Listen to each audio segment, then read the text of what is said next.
Good evening and welcome to Face for the Newsfirst team. I'm Niresh Eliathambi. The people have demanded system change, but there is a growing frustration among many members of the public that the pace of change is too slow. Of course, we know that it's very difficult to implement change in a country where there is such an entrenched bureaucracy, but surely the time has come for the government to put its foot down and say these changes have to be implemented now. It's been 6 months, 7 months that the government has given these government servants so much time to change, but now surely the time has come to be more decisive. And to discuss this, I have with me Swasthika Arulingam, attorney at law, and she is of course an executive committee member of the People's Struggle Alliance and president of the United Federation of Labour. Welcome Swasthika, welcome back to the program. Thank you Niresh for inviting me. Right, Swasthika, your political stance of course is a more worker-friendly leftist stance than the NPP, and you have a lot of ideological differences with the NPP and of course with many of the other opposition parties which are even further to the right wing, such as the UNP, the SJB and so on. What is your view on the fact that the government bureaucracy seems to be stalling, seems to be derailing many of the efforts, and we know there are so many genuine efforts that this government is trying to go forward with. What's your impression on this? The NPP government is trying to change a decades-long culture of corruption, of bureaucratic red tapes and so on. So we can obviously see that even though certain initiatives are announced, then after that nothing happens. So we don't know whether it is the bureaucracy which is blocking it or it's just that the government is not proceeding with some of the announcements. But one of the things which we can decisively hold the government accountable to is what happens inside Parliament. To begin with, the government has a 2/3 majority, which means that if it says that it can pass a law, it can pass a law. Just before May Day or a few months during the budget, they announced that they're going to increase the minimum wage of workers to 27,000. To date, it has not been done. During the election campaign, they said that they're going to decriminalize same-sex relations. They have a 2/3 majority in Parliament. They can do it with a simple majority. That has not been done. During the election campaign, they said they're going to repeal the PTA. Now they have put a committee asking for recommendations to enact a new law when this is what the previous governments also have done. This is the Prevention of Terrorism Act, which was passed as a temporary act by the J.R. Jayawardena government in 1979. Which is almost as old as I am, and temporary, my goodness, it's not temporary at all. It has been the bane of our legal system. It has basically been a black mark on our on justice in Sri Lanka, where you can basically arrest anyone without any probable cause and practically throw away the key. Of course, exactly. There are certain constraints on that. The Minister of Defence has to sign detention orders and so on. But there have been people who have languished in remand for years under the PTA. So that is how powerful, how draconian this law is. And the judiciary has very little power over it, over people who have been arrested under the PTA. So it needs to go. This has been a long standing. And everyone agrees. I mean, everyone agrees. Yeah. I mean, except for a few I don't know, strangely radical individuals who don't know what the PTA is, or who think that they won't be affected by the PTA. People who respect civil liberties have called for the repeal of the PTA. So still the government is dragging its foot. Once again, you don't need a 2/3 to repeal a PTA. So that is my concern. But what of the committee? Now it has, a committee was appointed, I think last week or the week before. But the question is, why did it take 6 months to appoint a committee? And now how much longer will this process take? And also, in the NPP government, there have been individuals in the NPP government who are in leadership positions now, who have taken a very strong position on the PTA. They have taken a position in the past. So if now they are forming a committee to study the PTA and the ills of the PTA and so on, then the question which we need to ask is, when you were in the opposition, were you lying to the people when you said the PTA has to be repealed? So committees, we know the history of appointing committees and how things get dragged on and so on. So my concern with the government is not that it's able to, control the bureaucracy, if the bureaucracy is not working according to the government, but things which the government can do, the government is not doing. To give another example is the chikungunya, which people are calling it a epidemic, right? And just few months before, the government launched Clean Sri Lanka. Now, the whole point of Clean Sri Lanka is to have a clean environment and so on. And you saw, people, members of the government, the NPP, making a big show of collecting plastic and so on, which the CMC was anyway doing. CMC officials were anyway doing. What they of course needed was better gloves, protection for the sun, labor protection and so on.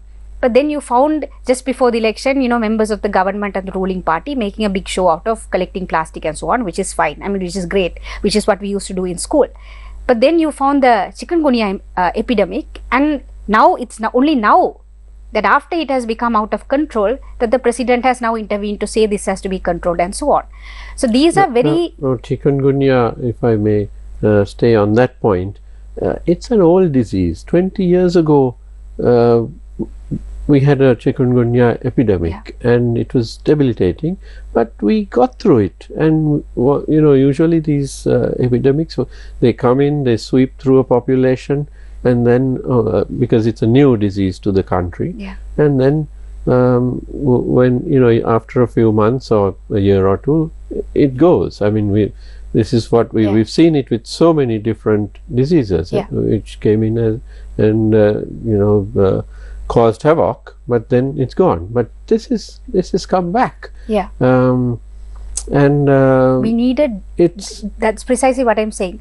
We needed Decisive at that point when it was turning into a crisis, when hospitals were overflowing, when government doctors were sending up WhatsApp messages saying that please be careful, we are overloaded with work. That's when the government must have stepped in.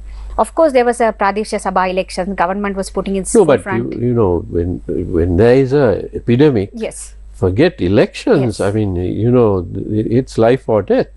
And this is a very debilitating disease because your muscles get affected. Your limbs get, you can't move because your legs start swelling, and there are when you get chikungunya, you can't, the person who is affected cannot function normally. And it takes many months, perhaps to properly cure. Sometimes up to 6 months, I believe, to get back into action. Because it's very difficult to move around. So when that is happening, you want the government to take precisely what you were saying before. The bureaucracy might be blocking it for whatever reason, but you still need the president to step in, because he is the executive president, and actually we have been asking for the abolition of executive presidency. But given the fact that you have the power, why were you sitting on it for several months before you finally made the announcement? So even the powers they have, they don't want to decisively use it. So that is my issue with the government. It's not that we can't understand what's happening inside the bureaucracy and so on, but we don't even know how much of it is actually the problem of the bureaucracy and how much of it is actually the problem of the indecisiveness of the government itself, and how much they are afraid to act because they think that they might lose power. And if you're just not doing anything because you want to hold on to power, then that is not why people voted for you. Now, when it comes to something like an epidemic, we know how to stop this, which is basically break the cycle of the mosquito. And to do that, you have to get rid of all these garbage, the plastic and so on. And if it's not working, if the public isn't cooperating enough, or if the bureaucrats aren't doing their job, we always have the military. We have hundreds of thousands of soldiers sitting around doing nothing in the barracks. There is no war on. We haven't, sent them all home. We're paying their salaries. They have vehicles. They have all the facilities. So this is a war, isn't it? An epidemic is a war. Yes. We are under attack by mosquitoes. the mosquito, Yes, basically. I have taken a very cautious position on the military, given our past in dealing with the military. Governments tends to slide towards authoritarian, even despite the fact that there has been practice that where military, the reserve pool of workers in the military have been called in times of emergency. We have a history in this country where that has descended into authoritarianism. So one of the things which I have noticed in the past is we have had a functioning community health system. If you had dengue, you found municipal council workers coming and using that smoking machines to destroy breeding grounds, and this has been done regularly in the past. So we had a functioning municipal health system which to control these things. We did not have to rely on the military or calling the military and so on. And of course, given our past, that is not at all advisable with the executive presidential system. So given that, my question is, why couldn't this government act upon the existing system? We are not even asking for a new system, act upon the existing system. And I think that is something which this government failed to do, particularly on something as serious as that. But in terms of the military, and when we combine the military with the executive presidential system, I think there is a tendency, because of the political structure, there has always been a tendency towards moving towards authoritarianism, and that's not something I think we should no, certainly not. However, if necessary, to fight something like a public health menace, I mean many countries would do it, but then afterwards they send the military men back to the barracks, not use them for anything else. But that's the issue which happens in Sri Lanka. But now. Okay, forget the military, but what about the local government workers, the PHIs and the various other workers, whose job it is to ensure that such public health matters are dealt with quickly, and if they are overwhelmed, well, they can request the help that they require, but that hasn't happened, and you can't really say that the authorities were not functioning. They have been functioning, or they supposedly have been functioning even without the councils.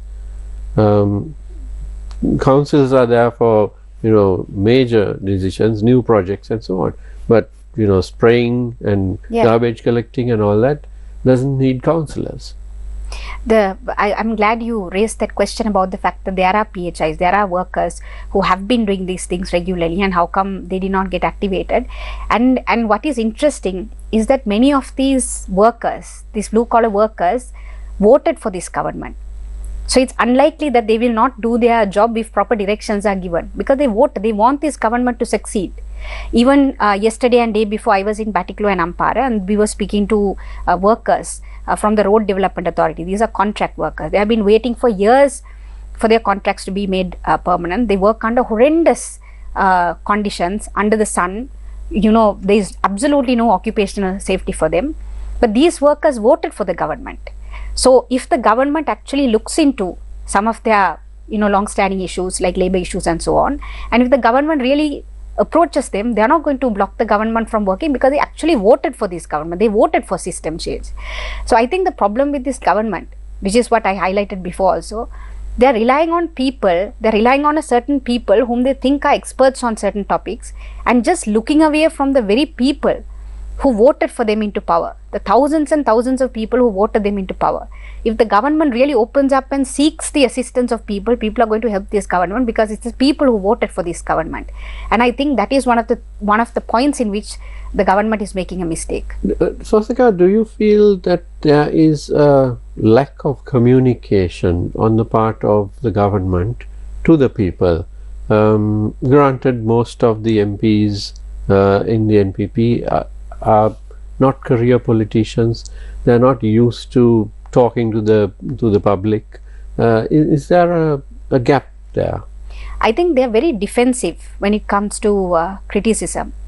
To give an example, there was a case of a schoolgirl who committed suicide after she was subjected to sexual abuse by the school teacher. Then the principal did not take action, and then her tuition owner had insulted her in public. So because of the mental pressure which she went through, she has committed suicide. Now later we find out that the tuition owner had contested with the NPP and so on. And obviously, rightfully, we were all critiquing the NPP, saying that, take action against the school teacher, but the principal and also the tuition owner for child abuse. So that is it's not something which you need to get defensive about. Child abuse has been happening under all governments. It's not specific to the NPP government. Child abuse has not increased or decreased because the NPP government came to power. But what I saw with the NPP, the people who support the NPP, certain members of the government also, is that they were being very defensive of this case. They were trying to protect this tuition owner. So my issue is, if you are in the government, we have a right to critique you. If you're not doing something, we have a right to critique you, and we have a right to pressure you, to push you to do your job. So you don't have to be defensive about it. You have to say, this is the reason why certain things are not being done, and we are trying to move this, and be very transparent with the general public on what's happening. And I think that is what increasingly the government is not doing. They're becoming more and more closed. They think they can do it all by themselves. No government can do it all by themselves. And then as a result, they are losing trust with the public. Is there also a misidentification of priorities and square pegs in round holes? And now the particular case you're speaking about, that's a criminal matter. Instead, I was quite surprised that it seemed to be that the education authorities were dealing with it. It's not an educational matter. It doesn't matter. It doesn't matter that it was a teacher. It's a person, a perpetrator. There was a victim. It's up to the police. It's up to the National Child Protection Authority and various other authorities. It is not up to the Ministry of Education or the school itself. It's not the school principal. School principals are not supposed to be experts on this kind of thing. So it's mind-boggling. And then the particular teacher was transferred to a school in Putlam. Punishment transfer is not going to safeguard the people. Punishment transfers are quite misunderstood in this country. Yes, we transferred, but it's like you send them to another place to abuse more. I mean, it's a black mark on that individual's career. So chances of promotion and all that are much less. But that's as far as that individual, the perpetrator, is concerned, there's nothing for the public and the victim and possible new victims. I mean, this is done very often in the police. Some police officer is found guilty of something, and lo and behold, he's transferred, and that means he's sent off to a smaller police station out in a rural area. So those people can get abused once again. So this whole thing of he's been interdicted, transferred, that's not it. Because in our education system, when a teacher or someone is a suspect of a crime, particularly of a serious nature like child abuse, there is a system in place. First and foremost, remove that suspected perpetrator from contact with children. Yeah, that's the first thing. And just suspend him with pay. Tell him to stay at home until the investigations are taken care of. He may be found not guilty. That's fine. I think, as you said, very correctly said, all three individuals involved responsible, directly or indirectly, for this child's death, it's a criminal offence.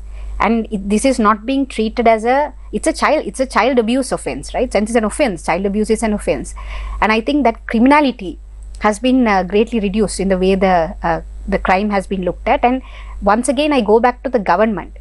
There is no reason why the government has to be defensive about this, because child abuse happens under all governments, because our society is inherently, there are many problems in our society. Child abuse increases when economic crisis increases. We all know this.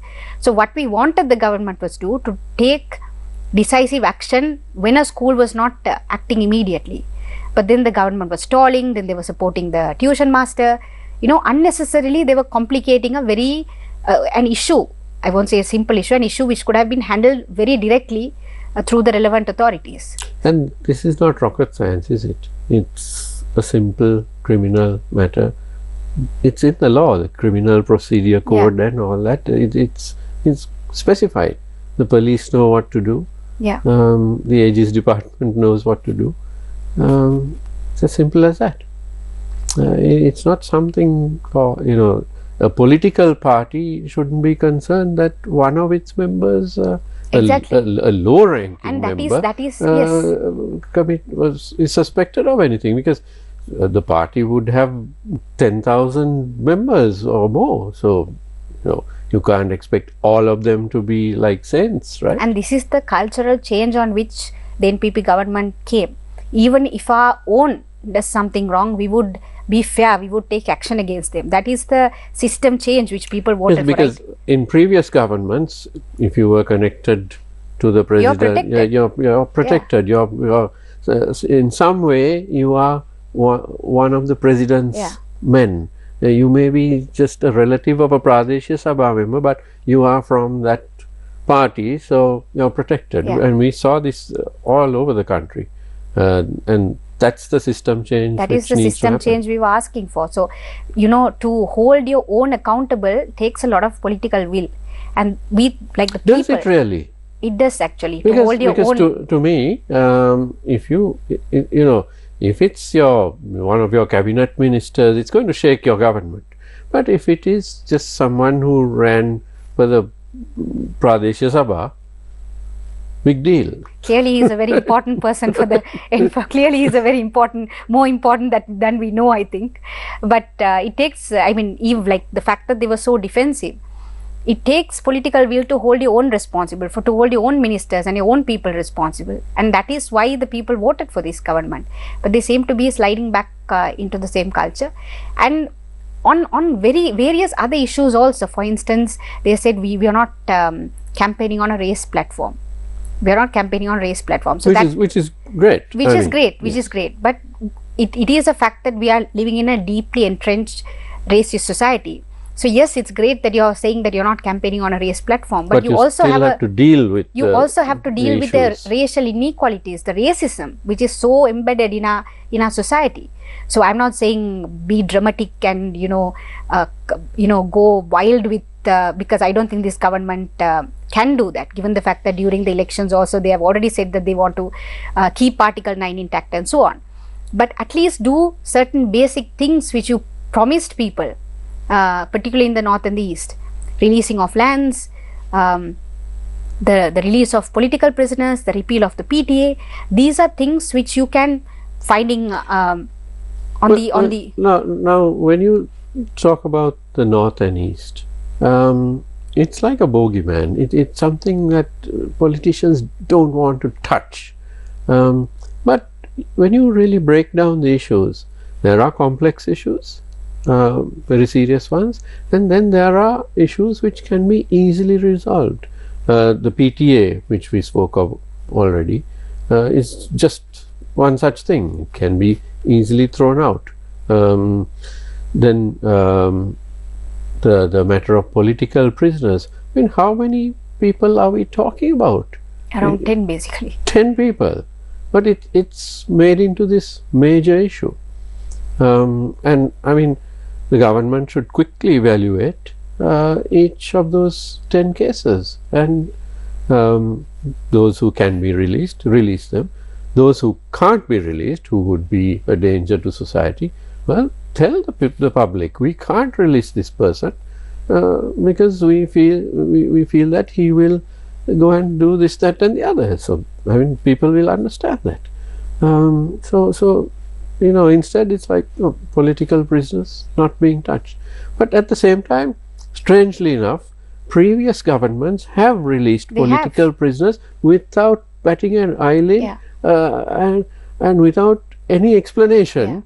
And we've been left scratching our heads as to how did these guys get out, what happened. And it's not just political prisoners, criminals are also released without with presidential pardons, and that's a whole different matter. But the issue of political prisoners shouldn't be such a... It's not a one of those heavy issues which the government can't do. I mean, there are only 10 persons left who were caught during the war, and there's a recognition that this was a political struggle, much as it was war and so on. There was recognition, and during Chandrika's time, all JVP cadres were released. They were given pardon, and then they were released. So that's they handled the issue politically. I mean, you could have gone case by case and dealt with criminality individually, but they treated it as a political issue and they released people, and then the JVP got into mainstream politics. So similarly, there was a political uprising and a war in the north. So there is a recognition that this was a political issue, and you have to treat it as a political issue, and that's why we call them political prisoners, and that's why people have been demanding for it. So on the one hand, you're saying there is no racism and so on, or we don't campaign on race platform, but these are specific demands which have been coming from the Tamil people who also voted for this government. They shunned very, very traditional Tamil nationalist parties, Muslim nationalist parties, and they voted for this government. So you had that trust of the people for at least for a short time, and now you're just throwing away the trust. The other issue, of course, is the language issue. Basic things like releasing circulars in both languages. This we have spoken about this for decades. What does it take to appoint Tamil translators, Tamil resources to all government departments, to police stations, so that Tamil speaking people don't have to go and wait in a department for 2 extra hours to get a simple instruction in Tamil. So these are very basic, these are systemic racist issues, these are systemic racism. So even though you don't want to touch Article 9 and the that hallowed place Buddhism has in the constitution, maybe it's too much for this government to handle, I don't know. But even if you don't want to touch those, at least the day-to-day things like language, like more land, practical issues, more practical, like language, like land, like for instance, if a Buddhist temple is built on a private land, like what happened in Tahiti, take decisive administrative action. How do you want to handle it? People are already giving solutions to how this issue has to be handled, but this government simply does not want to take a decision on it, and this is how race issues gets fuel snowballed, and then suddenly there is a race riot which happens. So these are some and then of course the fisheries issue. This also has been going on for decades. The northern fishermen, Indian trawlers are coming into the Sri Lankan waters and completely raiding the seas, leaving nothing for our own livelihoods. Now the fishermen also wanted to support the NPP, but that's a missed opportunity. You go to India, you agree that the fisheries issue is a humanitarian issue. Maybe it's a humanitarian issue for Indian fishermen, but when it comes to the Sri Lankan fishermen, it's a complete theft of their resources, our resources. Right. So I'd like to get into those issues a little deeper, the land and the fisheries issue in particular. But first we need to take a short break. We are in conversation with Swasthika Arulingam, attorney at law. Don't go away, we'll be right back.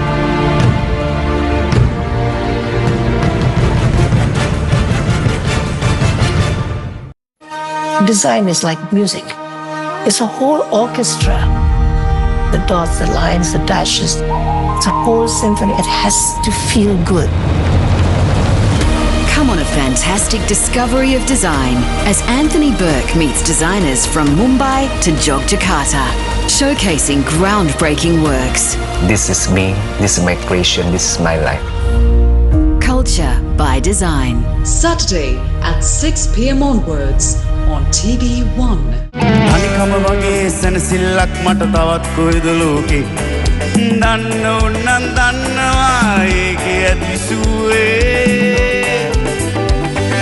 හැමෝටම නම් මගේ කාමරේ දොරවල් අරින්නේ නෑ කාට හරි දොර ඇරියෝතින් ආයෙත් The Voice Sri Lanka live shows අංක 17 කොට්ටාවෙන් කන්‍යා සෙනසුරාදා රාත්‍රී 8:30 සිට සජීවීව. Test cricket. It's not like other sports. It's not just about power or speed. It's about skill, intelligence, endurance. This is cricket at its purest. A battle of wills, of minds, of hearts. The Mace, the ultimate prize.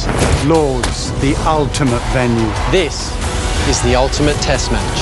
World Test Championship 2025 Final, Australia versus South Africa, live on TV1 3 p.m. onwards. Api apata ahimi karanu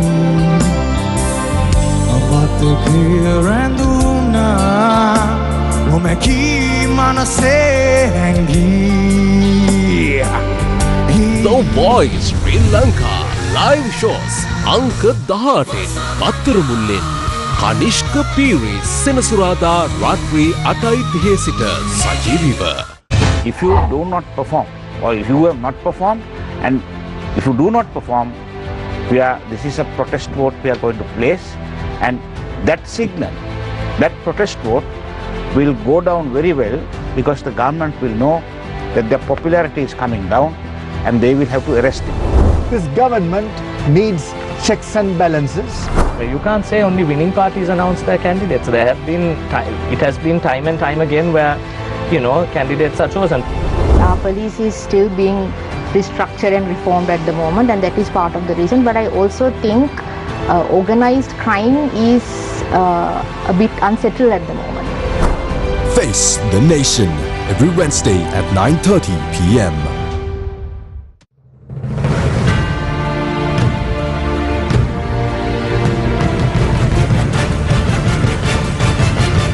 Welcome back to Face to Face. I'm in conversation with Swasthika Arulingam, who is a well-known champion of human rights, workers' rights, and so on. And you would have seen her quite often on television during the time of the Aragalaya, because she seemed to be practically living at Galle-Face.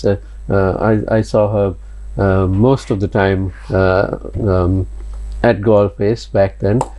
Which is the first time that I met her, and she is of course well known as a person who fights for the rights of the workers and the people.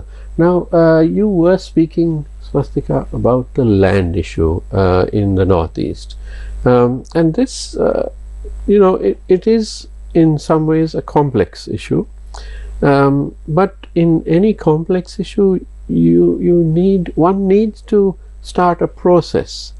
And you also spoke of the fisheries issue, where Indian fishermen cross over and they use these bottom trawling nets which destroy the seabed, which Sri Lankan fishermen don't use those nets simply because it's banned by the European Union.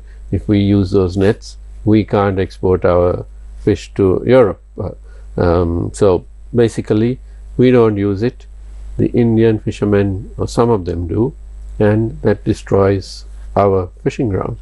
But yes, these may be complex issues which involve many players, but there has to be a constant effort to resolve them. Don't you think? A dialogue going on. Now we are a nation of committees. We appoint committees, and unfortunately our committees meet maybe once a week, once in 2 weeks. Sometimes you get a specialized committee which will meet every day, but usually these committees don't function very well because they're using officials from various departments, and those officials can only meet once every 2 weeks or something like that. So that's not the way to do it, but you need a constant dialogue among those affected, don't you think? So there are two issues, one on this fisheries issue, and I want to deal with it individually. On the fisheries issue, during the Yapalne government, there was a process which was started by both the Indian government and the Tamil Nadu government to start a fisher-to-fisher dialogue between the fishers in Sri Lanka as well as the fishers in Tamil Nadu, to try and see if they can come to a common ground in some way. We are not experts on this, but whether the fishers who are, their livelihoods are being affected can come. When this was going on for some time in a very, very kind of disparate way, it was going on. But then when this time, when this government went to their first official visit to India, they said fisher to fisher dialogue won't happen anymore. These two governments will deal with it. And the issue is, we are a small country compared to India. We don't have power over the Indian government to have this dialogue sitting in an equal table. The only two constituencies who can sit in an equal table and have a dialogue is the fishing communities in both these countries. So my contention is that even a small thing like that, even something, a structure which was in existence to find some kind of solution to this burning problem, was dissolved or was not followed through by this government. Now, if they would have spoken to people who were expertise in this area, many of them are living in the north, including the fishermen, they would have given some kind of expert advice to this government. I don't think the government had any dialogue with the fishermen before they went to India and spoke about this issue with the Indian Prime Minister. On the land question, the same thing. Now, we know that land is also a contested issue. Initially, it was given to the provincial government, then there was a Supreme Court case, then the whole question of whether land was devolved or not was debated upon, and then the central government has to now allocate land to the provinces for the provinces to use it, and so on. But even on this land taking over the land issue, if the government had simply left it to the departments to decide how the lands have to be distributed without talking about it as if the lands are going to be acquired. Now, this sounds like a threat. If you don't go and claim your ownership within 3 months, we are going to take over the land. Now, that sounds like a threat. But in the north, there are land distribution issues. For instance, in the north, oppressed caste communities still don't have lands to call their own. Farmers don't have lands. Many of them are doing cultivation in other people's lands. So, these are land distribution issues. But you can't handle it like a executive order, particularly in an extremely racial society. Executive president can't come and say we are going to take over the land if you don't claim it within the 3 months, and then you find a complete racial issue breaking out when land distribution is actually an issue across the district or across the island actually, but also in the north. So something, that is what I said, something which can be, there is a process set in place, but this government does not want to act through the process. They want to create their own process and they complicate matters. Now, this particular gazette which came out about land, which it hasn't got a lot of publicity, but when I read it, I was very surprised because it's basically if there is an unused land, and if you don't go and say no, this is actually mine, the government will just take it over. Yes. The problem with this, to me, is okay, is the government going to do this throughout the country? Fine. I can show them 1,000 lands within the city of Colombo which are unused. Are you going to take those over as well? Lands in other provinces? Or is it just the northeast? And why is it only lands outside the cities and towns? Exactly. What about the lands within cities? So it's a whole Pandora's box here. And when you put out a blanket gazette like that, it creates a lot of, particularly in a place like the north, when we have historically dealt with land grabs by consecutive governments, it creates a lot of suspicion on the intention of this government on putting out a gazette like this. In fact, we had a past president who famously said on TV in public that there were people in the north who were coming and gifting him land. So when he was asked whether the government was grabbing land, he said, no, people are coming and gifting me land. So raised a lot of eyebrows at that as to why a president would be gifted land by people anywhere. But anyway, that president is no more, fortunately. But these land issues are basically, it's not something that you can just just write a gazette and resolve it. You need to have some dialogue. You need to go deeper into it. But of course, you need to be decisive about it. You can't be just letting it fester for years and decades. Land distribution is a serious problem which has to be dealt with, but it has to be dealt with sensitively, because land is a very, very important asset to any Sri Lankan. I mean, we have land cases which goes on for 30-40 years because we are fighting over a small piece of land in court. So that is how important land is to Sri Lankan people. But given that land distribution is not done equally, there are communities which do not own land, there are communities which have taken over certain acres of land because they have not been given proper lands by the government. Then you have the Malaya community, the plantation workers who have not been given allocated lands, even despite the fact that they have been promised initially 20 purchase, then 7 purchase of land. Then this government comes in saying we will give land, and now they are saying they are going to give them houses, apartment complexes, which is making a mockery of the land demand. So it is a complex issue. The government does not have to complicate it further by making these dramatic explanations over gazettes, which is what previous governments, including the Yapalna government, you recall the Maithripala Sirisena came and said, if you found trees growing above a certain point, we are going to declare it forest land.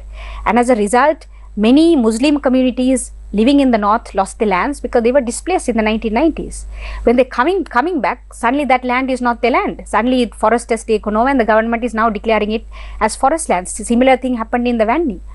So, consecutive governments have made this mistake on land, but particularly this government coming on a platform saying that we are not racist, we are not coming on a racial platform. When it makes such a declaration, it's going to cause a lot of suspicion and a lot of unrest amongst the minority communities.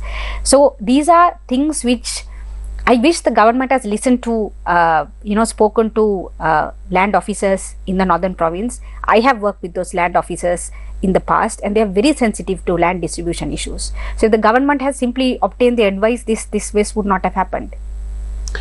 Now, as a journalist, when I want to fully understand or get a deeper understanding of an issue which is not here, it's not something that I see every day, I make it a point to go out there. Yeah. Wherever in the country it is. Sometimes I'm told, oh, you can speak to so and so on the phone. But I would prefer to go there and spend a few hours, maybe a day, and then you get a real feel for things. But that doesn't happen, does it? Our politicians, they just breeze in and meet a few officials, breeze out. They don't really understand an issue, and then they end up taking the wrong decisions. So taking action is great, but a little knowledge is a dangerous thing, isn't it? And what is interesting about this government is that even though they have expertise in certain areas, they are either choosing not to use their expertise or they find it comfortable not to use their expertise. To give an example, the labor issue. We have trade union people who have worked closely with trade union leaders in parliament today, which is not something which we had for a long time. But when it comes to labor protection, not a single thing has improved for workers. So what is the point of bringing trade union leaders into parliament if they are going to act exactly like a right-wing government? Now they are talking about labor reform, they are talking about night work. Night work is something which we have debated in the past, and we have come to a consensus that night work for anyone is a bad idea. But if you want to get night work from women and also men, you need to get the employer's consent. Like, do you want to work, do you want to not sleep at night, do you want to work at night? Yes, if I want to do that, get their written consent, and then you can obtain night work from them. That is the existing law. So what is the rationale of now trying to change the law simply because companies want to completely exploit workers? So these are things which have been debated in the past. These are things which members of parliament have stood in front, who are the current members of parliament, have led the campaigns against night work. And now they are pretending not to know what it is. So is it your contention that the current government is not paying enough attention to the labor issues of this country? Yes, that is precisely what I'm saying. Workers for a long time have been waiting for a government to listen to their side, whether it be but this is an NPP government. It is workers in thousands voted for this government. I know for a fact that in the free trade zones, workers were campaigning for this government. Existing trade unions of the JVP voted for this government. So you get all of their votes and you come to power and you act exactly like a right-wing government. But as I said before in one of the programs, the only difference is they say, yes, too bad. I mean, we know what we're doing. I know it's very sad, but we have to do it. So then why do you have two-third? Why do you why then just give up the two-third and go back to being in the opposition if you can't execute that mandate? Good example is the EPF issue. This government, when it was in the opposition, it was filing cases saying that this is EPF theft. They did protest, we did protest together, and now they come to power and they say, sorry, we can't do anything about it. So were you lying to people? Of course, speaking about the bonds issue, where yes. All other investors, foreign bondholders and our local banks, which is they were banks supposed to represent the private investors, all of them were protected to a certain extent, but the EPF, which had invested, which is the people's savings, only savings, literally only savings. I was speaking to workers the other day, and they said maybe 10 years ago we would have something left in our pocket at the end of the month. Now we are in debt to the local the local shop owner or the local gas station. We are in debt because we are buying things on credit now because we don't have money left in our hands. So when you retire in, let's say, 20 years, the only savings you have is the EPF, and even on that the Ranil Wickremesinghe government took a cut on it, and this government is supposed to rectify that, but they also continuing with it. So it's horrendous. I mean, we wanted this government to listen to the side of the powerless, and right now the powerless are the workers in this country. It's not the employees, it is the workers. And even if this government is coming and only listening to one side and repeating arguments which are made by employers. That day Dr. Harini Amarasuri is coming and saying we need to increase productivity. Now I have heard this word productivity so many times, and the only time I've heard employers using this word is when they want to cut down on salaries. When they want to cut down on salaries, they use the word productivity. So basically they want workers to starve and work for them, and even that is not enough. I mean, I can name factories which use the word productivity to cut down on wages, and now you find the Prime Minister using that word. So it's for a union person, for a labor person who is representing unions and representing workers, it's shocking that trade union leaders would sit in parliament and insult workers, insult unions. The president goes on May Day and says, don't come asking for the unions is telling the unions, don't come asking for little things. Is asking for a decent minimum wage little things? I mean, I know what's happening on the ground. So it's shocking, and it's it's horrendous, and this is what would lead to their downfall, that they are not listening to the people who voted for them. Now, in the past, it's been my experience over many decades that once the elections are over and those who win are now in office, we don't ever see them again, except on TV, because they are at various events, they are being garlanded and cutting ribbons and making fancy speeches, but you don't find them amongst the people. You might catch a glimpse of their Prado whizzing past, but of course now with this government, it's supposed to be more people friendly. What's your expectation now that the 3 elections are over and the NPP politicians won't be coming round to ask for our votes? Do you still expect to see them on the ground among the people? And I'm talking particularly about the local councillors. I think local councillors, because of the nature of their job, you will be seeing them. That's not what I'm concerned about. If a politician disappears into his office and every single thing he's promising is getting done, I am fine with that. But the issue here is, on the one hand, they are saying, no, Api, like we are Sahodriya, we are like you, we are like ordinary people, we are like you, we come and sit and have tea. They say all of that. But when you look at policy, It is exactly what a right-wing government would do. So I would think that is deception. Like you're pretending as if you're one of us, you're an ordinary guy, and then you do exactly what a right-wing government would do. Then we are not ready for that, because that is deception. So I am more concerned about that rather than the fact that whether they would, if a person just shuts himself in office and takes all the correct decisions, and 1, 2, 3, 4, all the decisions and all the political promises, PTA is being repealed without us even seeing the president once.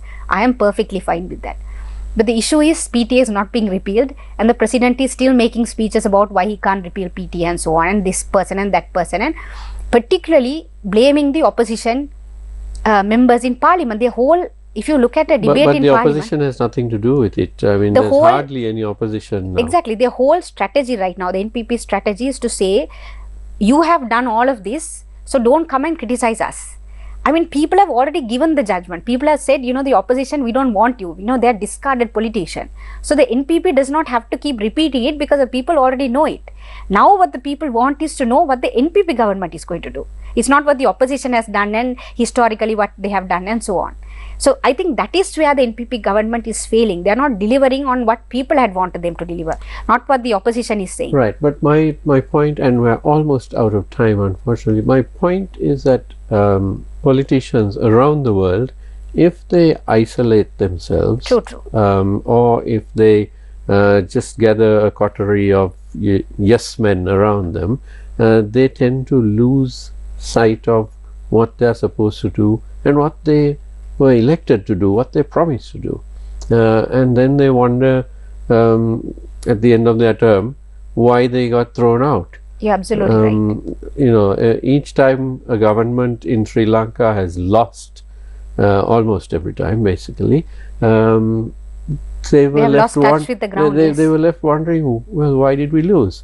But then we journalists and so on, we know, okay, these guys are going, they're going out, there's no doubt about it, but then that those party members will come and say, well, we need to evaluate why we lost. I mean, that's still going on. The last government is still evaluating why they lost, and the one before that as well. So that's why it's important for politicians in office to stay with the people, don't you think? And what is particularly worrying at this time is that political parties and political groups with extreme ideologies, for instance the SLPP, for instance the Zionist takeover which is happening in the East, all of this is happening right now. So we are living in a very tensed situation, and if the government doesn't take control of that situation, what is going to be left are these extreme elements like the SLPP type of ultra nationalist, ultra right wing, racist politicians who are going to be left to take over, and that's a very dangerous place to be in. And that's precisely why we are pushing, we are critiquing the government, we are pushing the government to say, take a decisive step towards the right direction, change, push for the system change, which for whatever reason you're not willing to do. So decisive action is the need of the hour, and I'm afraid that our hour is up. The news is coming up next, but first I need to say thank you to Swasthika Arulingam, attorney at law and executive committee member of the People's Struggle Alliance, for being with us this evening. Thank you, Swasthika. Thank you. And don't go away, because as I said, the news is coming up next. Have a great evening.